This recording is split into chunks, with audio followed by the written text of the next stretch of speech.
الشيطان اللعين الرجيم حسبنا الله ونعم الوكيل نعم المولى ونعم النصير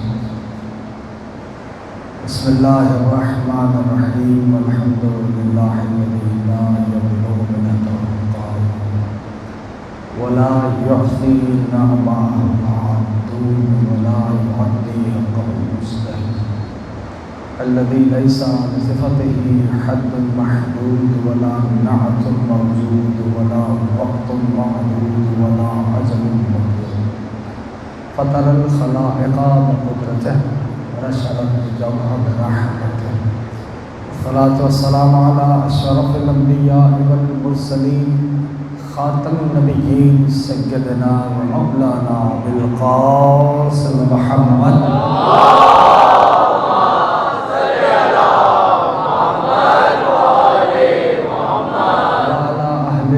الطيبين الطاهرين المعصومين المظلومين المنتجبين المنتخبين الميامين أما بعد فقد قال الله سبحانه وتعالى في محكم كتابه والفرقان الحميد وقوله الحق وهو أصدق الصادقين بسم الله الرحمن الرحيم والفجر والليال إذا عشر والشفع والوتر والليل إذا يسر هل في ذلك قسم الذي عجل درود جل محمد علیہ محمد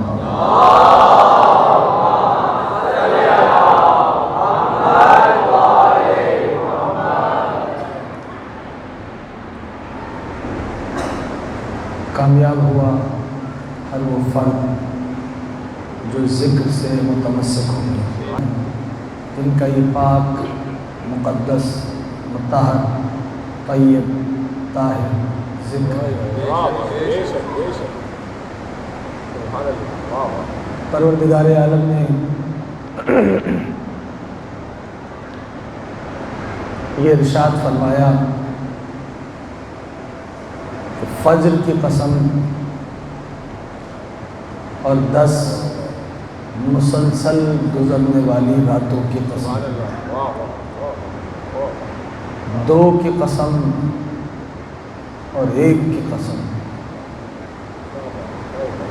اور اس رات کی قسم جو آہستہ آہستہ ڈھلنے لگی حل فی ذالک قسم الذی حجر کیا عقل والوں کو ان میں کچھ قسمیں دکھائی دیں کچھ قسمیں کھا رہا ہے پروردگار اور پھر ذہن انسانی کو متوجہ کر رہا ہے کہ کیا ان میں کچھ قسمیں دکھائی دیں فرماتا ہے فجر کی قسم اور 10 مسلسل گزرنے والی راتوں کی قسم ہے اس کو بس محسوس کیجیے گا 2 کی قسم اور 1 کی قسم اور اس رات کی قسم جو آہستہ آہستہ ڈھلنے لگے کیا عقل والوں کو ان میں کچھ قسمیں دکھائی دیں کسی نے پوچھا میرے اور آپ کے چھٹے امام حضرت صادق امام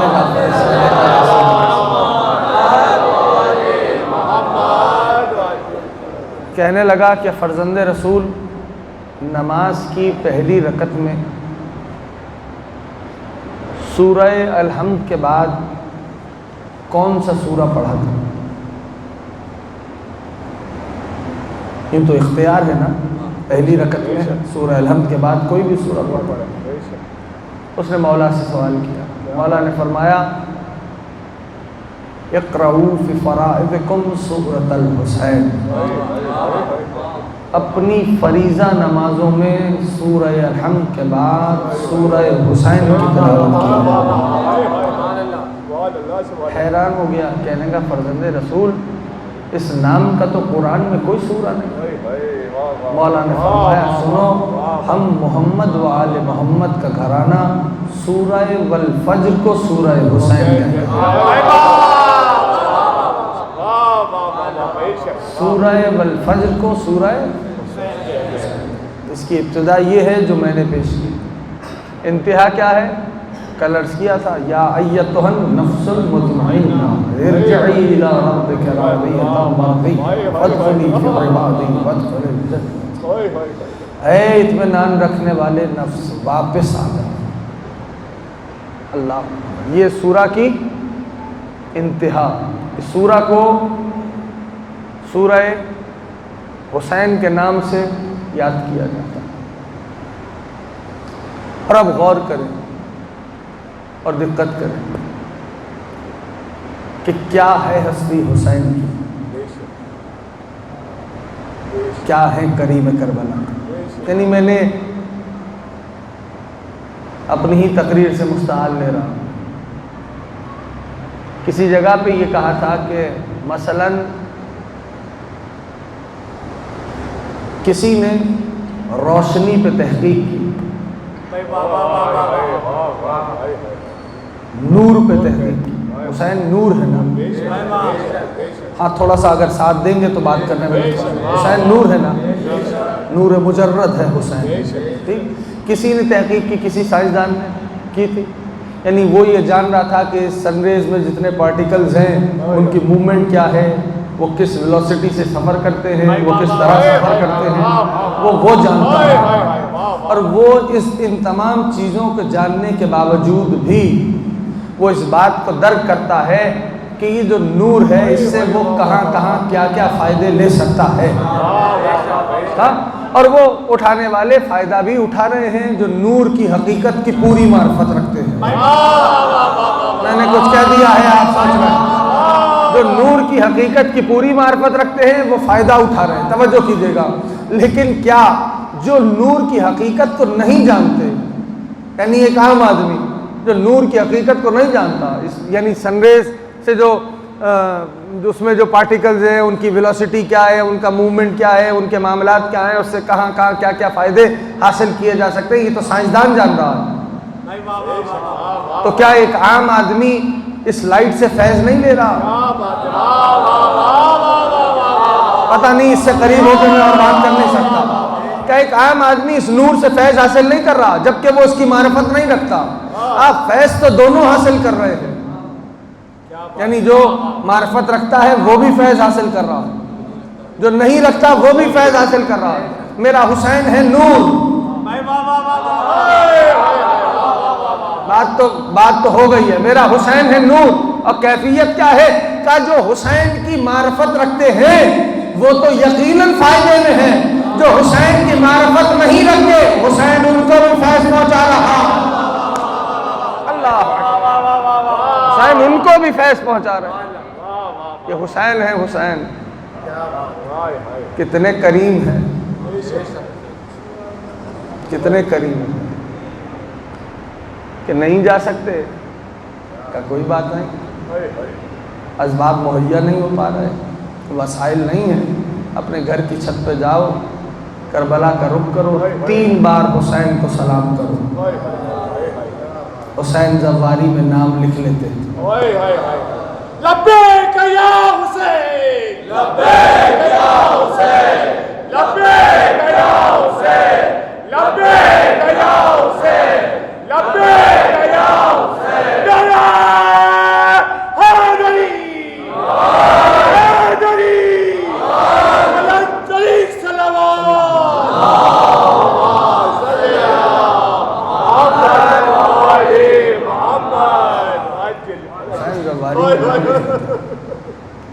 توجہ ہے کتنا کریم ہے میرا مولا، ہے مقام مصائب نہیں، مقام فضائل پہ سنیے۔ اب آپ اس بات کو سوچئے، اللہ حسین یعنی وہ راہ جو حقیقت تک پہنچاتی ہے۔ کیا بات ہے، واہ واہ واہ واہ واہ، سبحان اللہ، واہ واہ واہ واہ، سبحان اللہ۔ یعنی اس کو سمجھ لیں۔ واہ واہ دیکھیے اب مثال کے طور پہ حقیقت کے معنی کیا ہے؟ حقیقت فارسی میں بھی استعمال ہوتا ہے، حقیقت عربی میں بھی استعمال ہوتا ہے۔ اس کا کیا ترجمہ کریں گے؟ انگریزی میں کریں گے، کیا کریں گے؟ یا ٹروتھ یا ریئلٹی؟ تو کیا یہ دونوں مترادف ہیں؟ ٹروتھ یا ریئلٹی، کیا یہ دونوں سنیں گے؟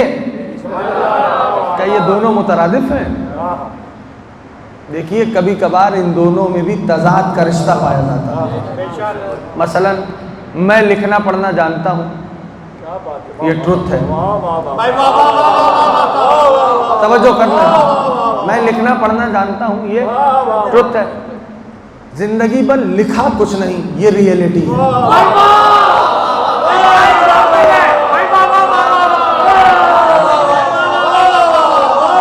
غریب زہرا سلامت رکھیں۔ کا زندگی بھر لکھا کچھ نہیں، یہ ریئلٹی ہے۔ تو کہیں کہیں ٹروتھ اور ریئلٹی میں بھی تضاد کا رشتہ پایا جاتا ہے۔ مثلا ایک قدم اور آ گیا، یعنی یہاں اس مقام پہ آ کے الفاظ خود حجاب بن رہے ہیں، زبان خود حجاب بن رہی ہے۔ یعنی اب سمجھ میں آ رہا ہے کہ حقیقت تک جانے کے لیے کتنے حجابات کو پار کرنا پڑتا ہے۔ علم، اب اتنے سارے جوان بیٹھے ہو، تھوڑا سا بولو میرے ساتھ۔ علم کیا ترجمہ ہے علم کا؟ نالج، سائنس، فلسفی، وزڈم، یہی ہے یا نہیں؟ تو کیا یہ سارے مترادف ہیں؟ توجہ کیجئے گا، کچھ سمجھانا چاہ رہا ہوں۔ کیا یہ سارے مترادف ہیں؟ یعنی اس سے یہ پتہ چلا کہ یہ جو معاشرے میں، یعنی اس وقت تک جب تک اصطلاح کا ہم معنی طے نہ کر لیں تب تک بحث نتیجہ خیز نہیں ہوگی، گفتگو نتیجہ خیز نہیں ہوگی، کیونکہ عین ممکن ہے کہ میں ایک لفظ کو ایک معنی میں استعمال کروں، آپ اسی لفظ کو کسی اور معنی میں استعمال کریں۔ کیا صاحب زمان، ہاں ایسا ہے نہیں ہے؟ تو اصطلاح کا معنی معین ہونا کرنا ضروری ہے، تب جا کے ہم کسی ایک نقطے پہ پہنچیں گے۔ توجہ کر لینا، کچھ کہنا چاہ رہا ہوں، تب جا کے ہم کسی ایک نقطے کے اوپر پہنچیں گے۔ تو اس کا معنی یہ ہوا کہ یہ جو پوری دنیا میں گلوب پہ انتشار نظر آتا ہے، کاش کہ اس کو قوت سے سمجھ لیں، یہ جو پورے گلوب کی بات کر رہا ہوں، انتشار نظر آتا ہے، چاہے فکری انتشار ہو، چاہے ذہنی انتشار ہو، چاہے عقیدوں کا انتشار ہو، یہ انتشار سمجھے اس میں بہت بڑا کنٹریبیوشن ہے ان لفظوں کا جنہوں نے خیانت کی ہے۔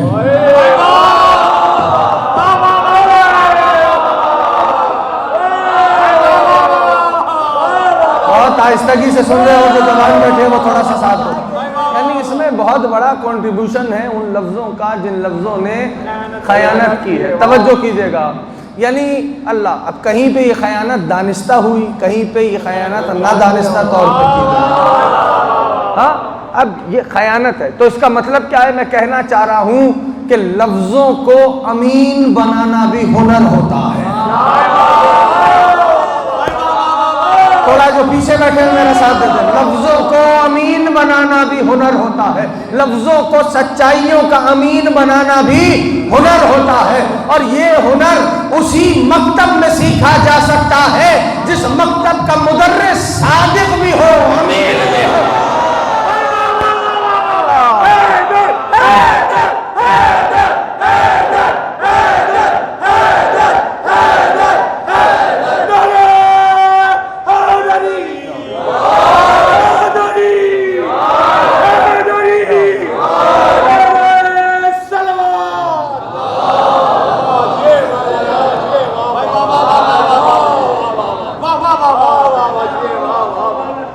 توجہ ہو رہی ہے سب کی؟ احسنتم، امام حسین آپ سب کو اپنے روضے کا دیدار نصیب فرمائے۔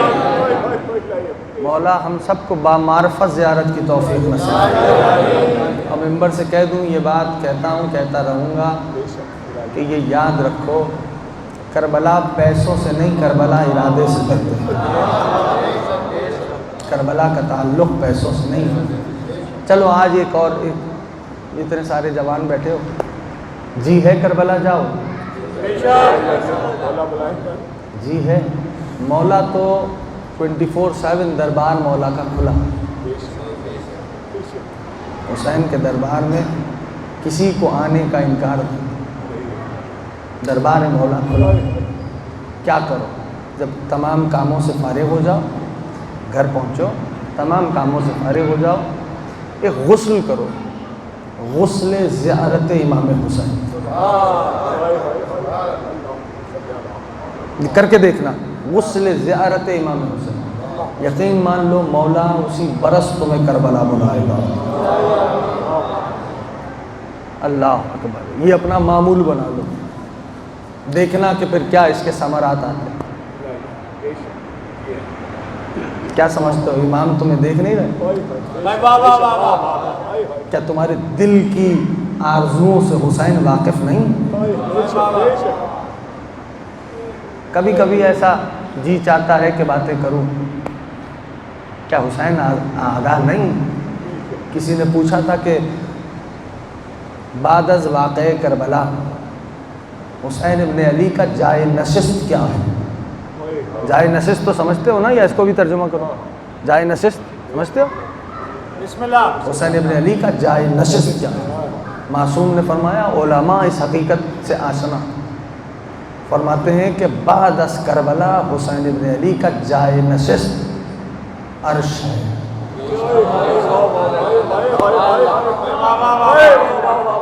یا صاحب وہیں دربار لگتا ہے حسین کا، اور وہیں سے حسین اپنے ظاہر کو بھی دیکھتے ہیں، عزادار کو بھی دیکھتے ہیں، وہیں دربار لگتا ہے حسین۔ اور اگر جاننا چاہتے ہو تو ایک فقرہ اور کہہ دوں، اسی فقرے سے آپ کو اندازہ ہوگا کہ ابو الفضل العباس کیا ہے۔ اسی فقرے سے آپ کو اندازہ ہوگا کہ ابو الفضل العباس کیا ہے۔ اس جملے کو محفوظ رکھیے گا، بات آ گئی تو کہہ رہا ہوں، یعنی یوں سمجھ لیجئے، اگر کوئی معرفت عباس حاصل کرنا چاہتا ہے تو ایک جملہ کافی ہے، یہ دیکھ لو کہ عباس کہاں ہے۔ عباس ہے حسین کے پہلو میں، یا صاحب زمان، عباس ہے حسین کے پہلو میں، تو اب خود جانو کہ حسین کہاں ہے۔ کہا حسین ہے عرش پہ، تو توجہ ہے جہاں حسین ہے عباس بھی وہیں ہوں گے نا، جہاں حسین ہے عباس بھی وہیں ہوں گے۔ یعنی ابو الفضل، اب جملہ کہہ رہا ہوں، بات آ گئی ہے، ابو الفضل العباس کی ہستی وہ ہستی ہے، توجہ کر لینا، کہ کربلا میں جس سرزمین پہ حسین کا روزہ ہے، حسین کے روزے کے ساتھ عباس کا روزہ بھی جگمگا رہا ہے۔ اب ابو الفضل العباس کی شخصیت و ہستی وہ ہستی ہے کہ حسین کے دربار کی موجودگی میں عباس کا دربار بھی لگایا جاتا ہے۔ کیا صاحب زمان، اگر تو بات سمجھ میں آ رہی ہے، حسین کی دربار کی موجودگی میں ابو الفضل العباس کا دربار ہے۔ صلی اللہ علیہ محمد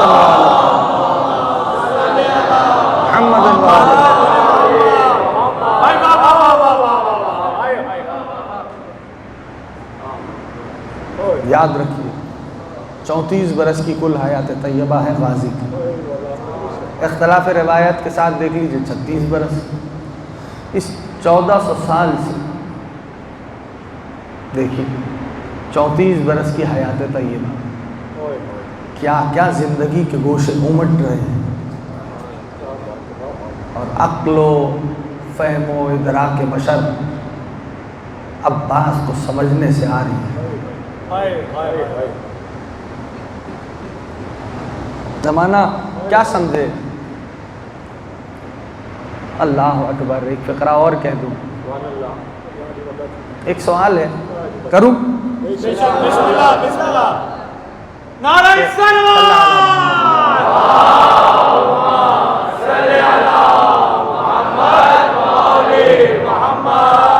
سن لیجئے، چلیں، ذہن میں آتا ہوگا کہ بھائی 11 ہجری میں شہادت ہے بنت رسول کی، ٹھیک ہے، 11 ہجری، اور 26 ہجری مولود ہے ابو الفضل العباس کا، ٹھیک ہے۔ سوال سمجھ میں آ رہا ہے جو کرنا چاہ رہا ہوں؟ ابھی سوال بیان کرتا ہوں۔ 11 ہجری شہادت بنت رسول کی، ٹھیک، اور 26 ہجری مولود ہے ابو الفضل العباس کا۔ اب ظاہر سی بات ہے 11 سے 26 کے درمیان فاصلہ ہے، اس کا مطلب یہ ہے کہ شہزادی کی ظاہری حیات میں عباس دنیا میں نہیں آئے تھے، توجہ ہو گئی؟ یعنی پھر جب یہ بات طے ہے تو پھر یہ سوچئے، کچھ کہنا چاہ رہا ہوں، توجہ سے سننا، جب یہ بات طے ہے کہ غازی بنت رسول کی ظاہری حیات میں دنیا میں تشریف نہیں لائے، تو پھر وہ کون سا موقع ہے جہاں سیدہ نے عباس کو بیٹا کہہ دیا؟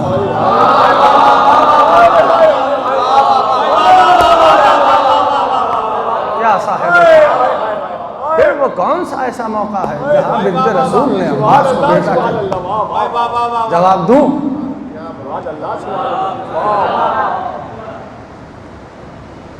کہ ایک روز اللہ کے نبی، سوال اسٹیبلش ہو گیا، ایک روز اللہ کے نبی نے سوال کیا اپنی پارائے جگر سے،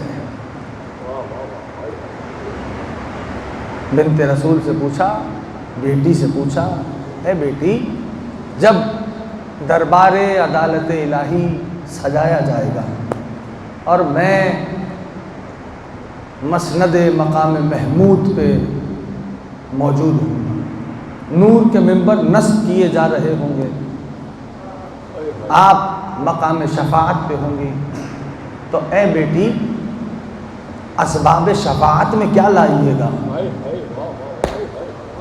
نہ مقام فضائل پہ سنیے جملے، اسباب شفاعت کے لیے کیا لائیں گی؟ تو بی بی یہ کہہ سکتی تھی کہ بابا، جملہ بڑا قیمتی ہے، بابا میرے گھر میں کیا شفاعت کرنے والوں کی کمی ہے؟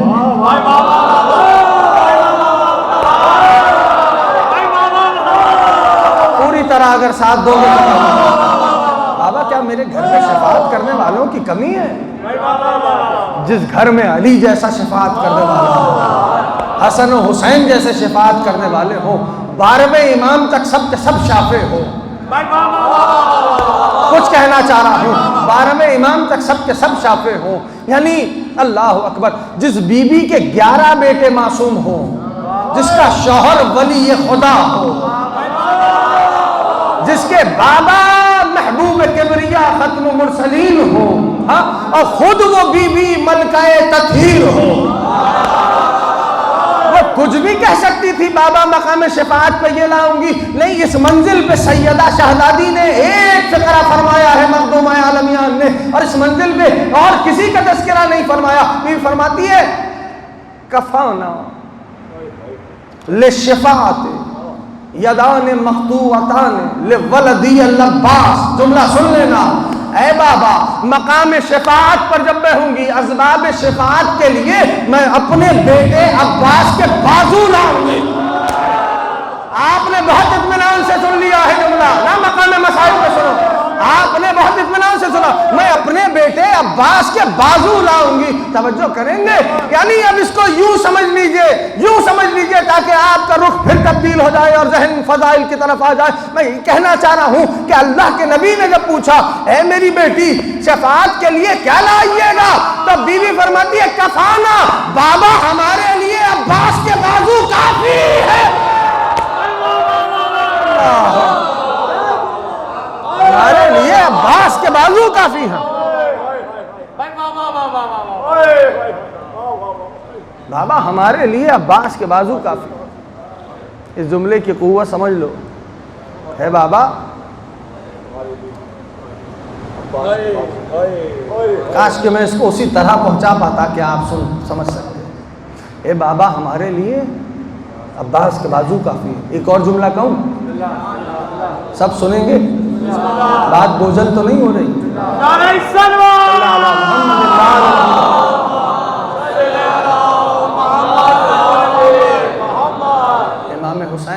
سب کے حاجات کو پورا فرمائے. یاد رکھیے بابا ہمارے لیے عباس کے بازو کافی ہیں. اللہ اکبر. بھائی کل کے کل عباس کی بات نہیں ہو رہی.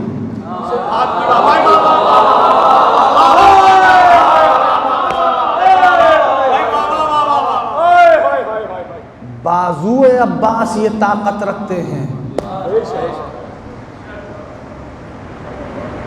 کل کے کل عباس نہیں، کل کے کل کی بات نہیں، بازو میں یہ طاقت ہے کہ شفاعت کرے. بازو کی یہ قوت ہے کہ شفاعت کرے. اور یہ جو بازو کا حد اوج ہے یہ پنجہ ہے.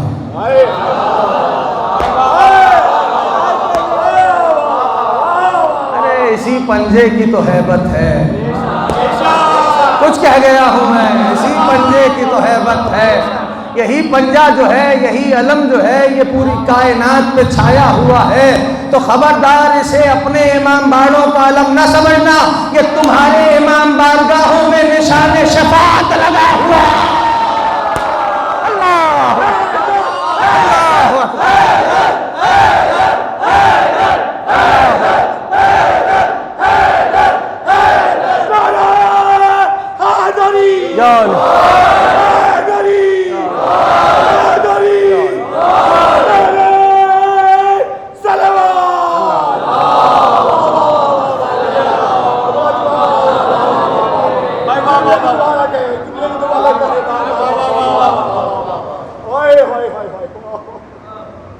اللہ تمہارے امام باڑوں میں نشان شفاعت لگا.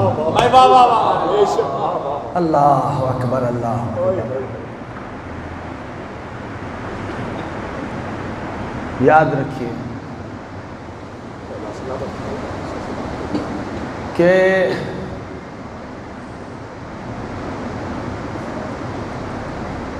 سب سے پہلا لوحہ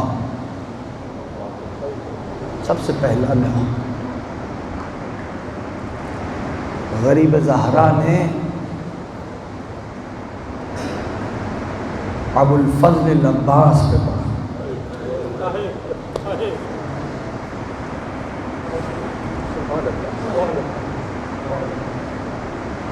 یعنی غریب زہرا نے فرمایا کہ اس شعر کا مفہوم ہے، اے عباس آپ کے ہونے کے سبب جو آنکھیں چین سے سویا کرتی تھی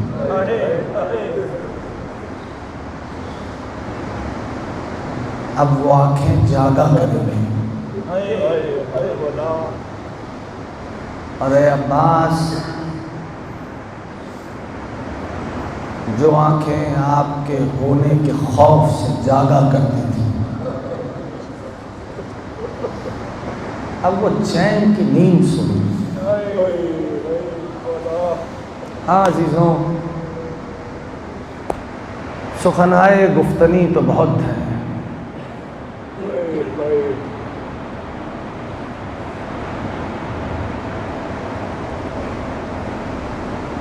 یہ کیا ہستی ہے ابو الفضل العباس کی. سوچئے گا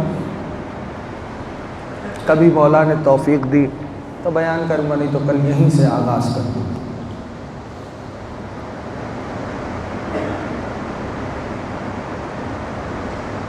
تاریخ نے یہ بھی لکھا کہ شب عاشور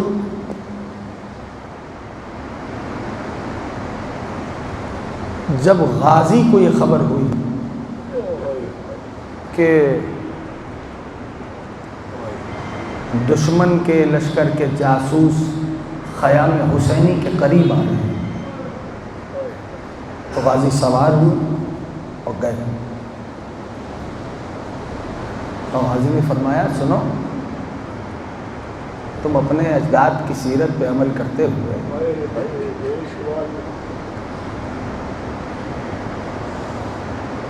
جیسے ہجرت کی رات دیوار سے تاک تو رہے تھے،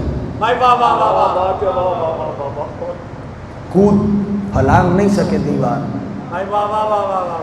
وجہ یہ تھی کہ شب ہجرت کا علی سو رہا تھا.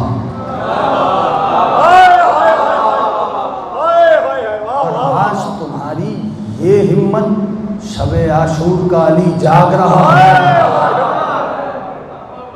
سمجھ میں آ رہی ہے؟ غازی ہے غازی. اللہ اکبر. اور کیا ہی کہنے مادر عباس کے، کیا ہی کہنے مادر عباس کے. دیکھیے ایک فقرہ کہہ دوں میں کہ جناب یوسف کے اور کتنے بھائی تھے؟ ہے نا، 11 بھائی. کیا کیا انہوں نے جناب یوسف سے؟ حسد. تھے تو یعقوب نبی کے بیٹے،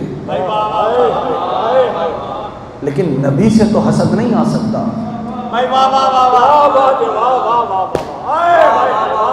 تو یقیناً یہ جو تھا یہ ماں سے منتقل ہوا.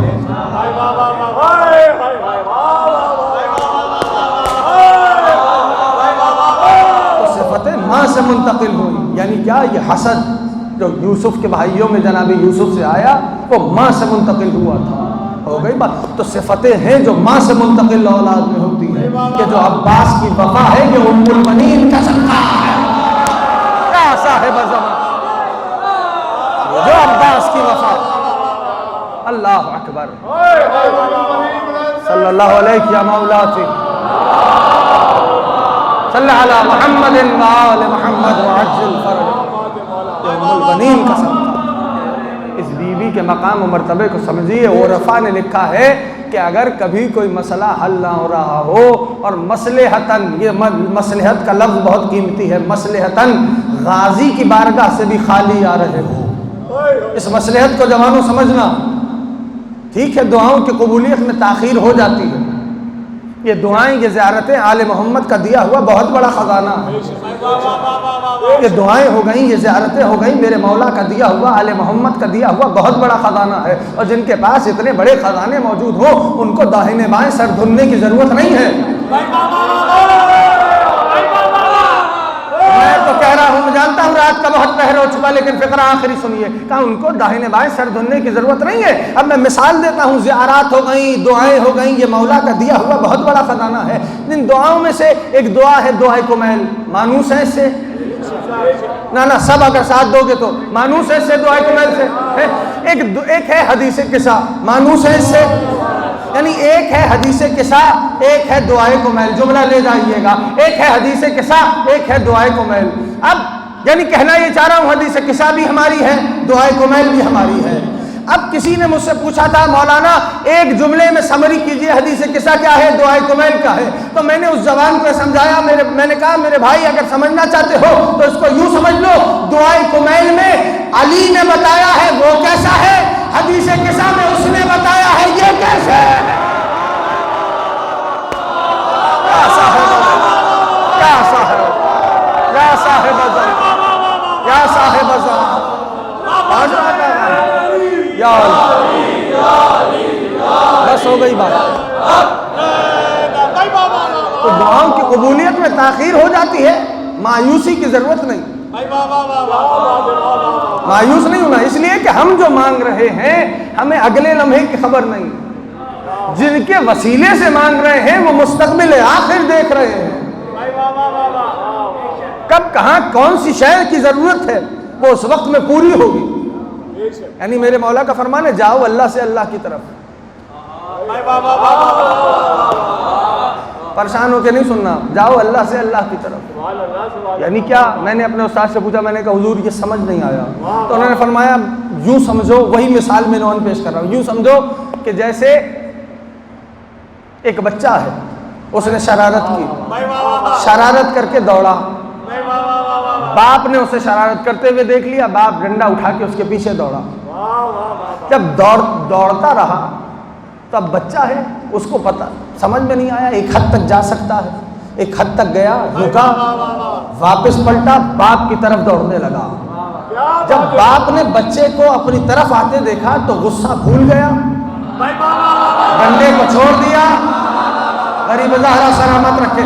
بچے کو محبت و شفقت سے سینے پہ لگایا، پیار کیا. کہا بس مولا بھی یہی بتلانا چاہتے ہیں اگر کوئی گناہ سرزد ہو جائے تو رب کی بارگاہ سے دور جانے کی ضرورت نہیں ہے، اس کی بارگاہ میں واپس لوٹ کے آ جانا. تو دعاؤں کی قبولیت میں تاخیر ممکن ہے. یہ دعائیں، یہ زیارتیں آل محمد کا دیا ہوا بہت بڑا خزانہ. ان کی طرف متوجہ رہے.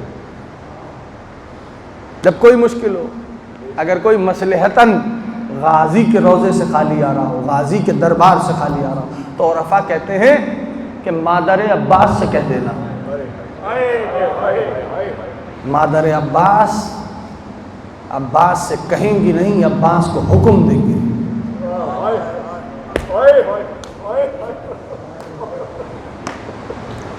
یہ ہے بی بی جسے ام البنین کہا. اللہ اللہ.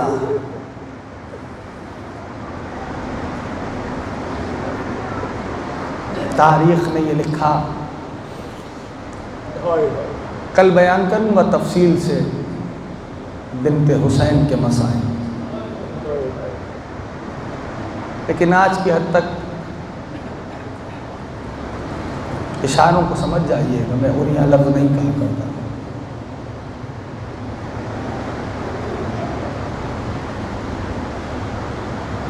کہ یہ وہ بی بی ہے کہ جسے حسین نے دعاؤں میں مانگا تھا.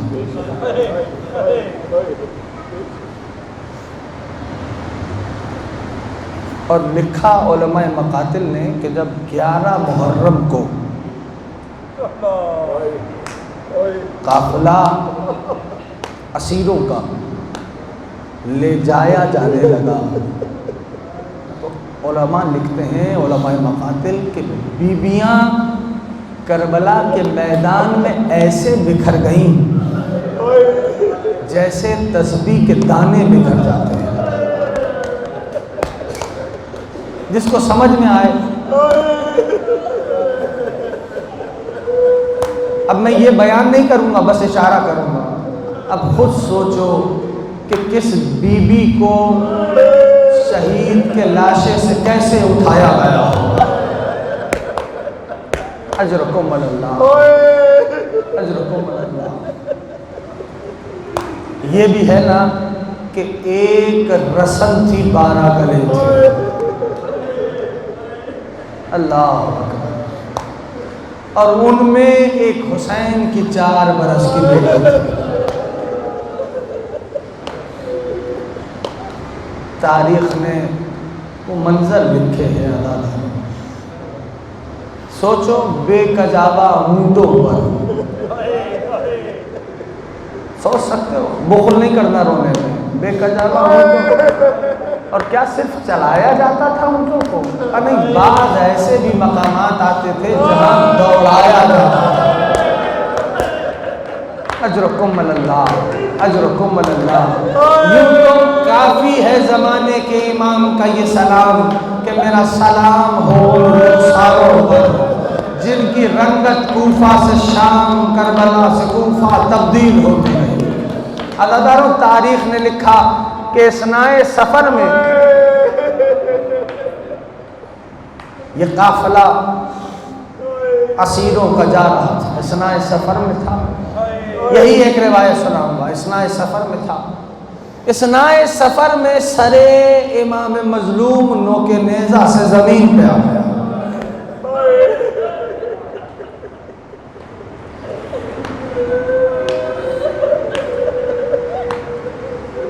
پھر جانتے ہو کیا ہوا؟ ہر گام کوشش کر لی گئی کہ فرزند زہرا کے سر کو اٹھایا جائے. سر مقدس اپنی جگہ سے نہیں ہلتا. پھر جانتے ہو کیا ہوا؟ عزاداروں، تاریخ نے لکھا کہ کچھ تازیانے اٹھائے گئے. اجرکم اللہ. کچھ تازیانے اٹھائے گئے اور وہ تازیانے لے کے چلے سید سجاد کے پاس. سید سجاد کے پاس جب پہنچے تو تازیانے ہوا میں تھے اور تازیانوں سے پشت سجاد پہ تاریخ لکھی جا رہی تھی. میرے امام نے پوچھا، تازیانے کیوں برساتے ہو؟ کہنے لگے، سجاد آپ کے بابا کا سر آگے نہیں بڑھتا. میرے مولا نے ہتھکڑیاں سمیٹی، بیڑیاں سمیٹی، بابا کے سر کے پاس آئے. کہنے لگے، بابا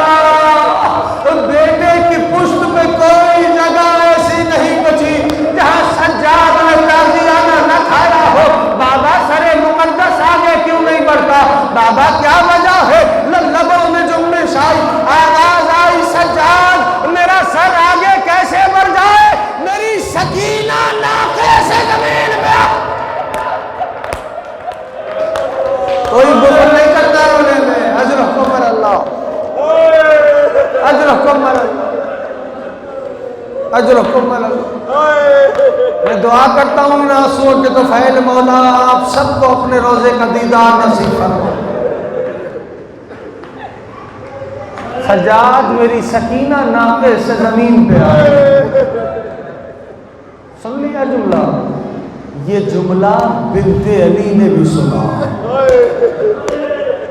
عزیزانو سنا ہے نا تم سب نے کہ ہاتھ پسے گردن بندھے تھے، بخل نہیں کرنا رونے میں، ہاتھ پسے گردن بندھے تھے۔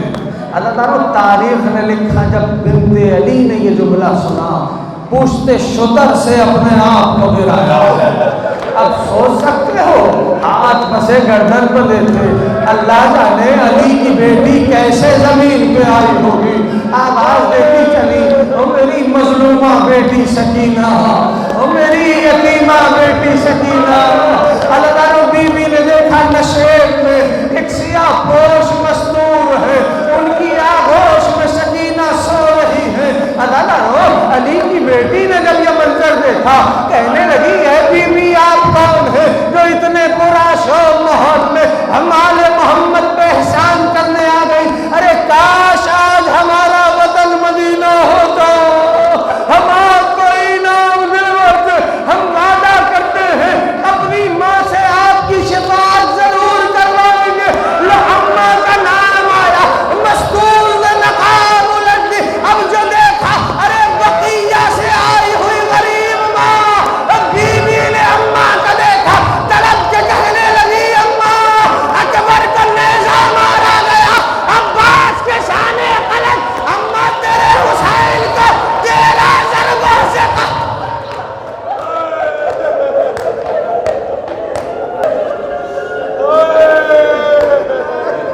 اللہم لنا ولا ظالم ظلم حق محمد اللہم لنا ولا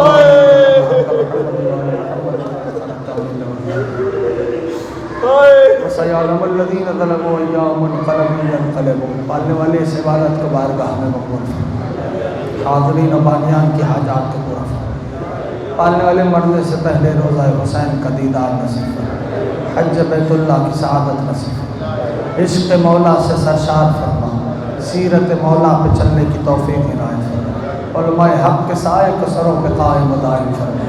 روایت کا فقرہ ہے زمانے کے امام فرماتے ہیں جب بھی میرے ظہور کی تعجیل کی دعا کرنا شام والی بی بی کا واسطہ دینا، آئے مل کے واسطہ دے پالنے والے اس بی بی کا واسطہ کہ جب 11 محرم کو قافلہ جانے لگا تو شمر نے کسی ملعون کی یہ ڈیوٹی لگائی کہ اس پورے سفر میں سب سو جائیں علی کی بیٹی نہ سونے پائے۔